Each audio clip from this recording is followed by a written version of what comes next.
చరిత్రను వంచే కుట్రదారులారా వినండి. శూద్ర సామ్రాజ్య స్థాపకుడు ఛత్రపతి శివాజీ మహారాజ్ ఒక ప్రవాహమైతే ఆ ప్రవాహాన్ని అక్షరాయుధంగా మార్చిన విప్లవమూర్తి మహాత్మా జ్యోతిరావు ఫూలే. ఆ విప్లవాన్ని దేశ శాసనంగా మార్చిన మహామేధావి బాబాసాహెబ్ అంబేద్కర్. వీరు ముగ్గురు విడివిడి బొమ్మలు కాదు, ఈ దేశపు బీసీ వెన్నుముకలు. వీరిని విడదీయాలని చూస్తున్నారా? ఆ పప్పులు ఇక్కడ ఉడకవు. 2022లో తెల్లాపూర్ గడ్డ మీద బీసీ బిడ్డలంతా ఏకమై శివాజీ, ఫూలే, అంబేద్కర్ విగ్రహాల కోసం పక్కపక్కనే పునాది రాళ్లు వేశారు. అది కేవలం రాళ్ల ప్రతిష్టాపన కాదు, ఆధిపత్య శక్తుల అహంకారాన్ని అణిచివేసిన సామాజిక విప్లవం. భారతదేశ చరిత్రలోనే ఏ గడ్డ మీద జరగని సాహసం ఇది. కానీ ఫిబ్రవరి 6న ఏం జరిగింది? సిగ్గుందా మీకు?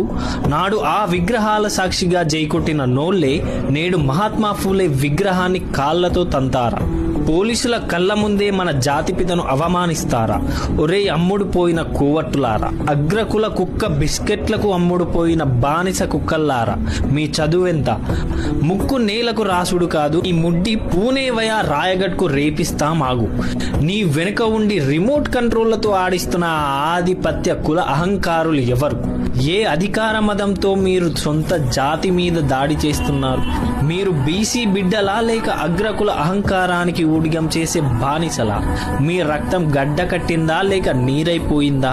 శివాజీ మహారాజును మన నుంచి వేరు చేసి మీ ఆధిపత్య ముద్ర వేయాలని చూస్తే ఖబర్దార్.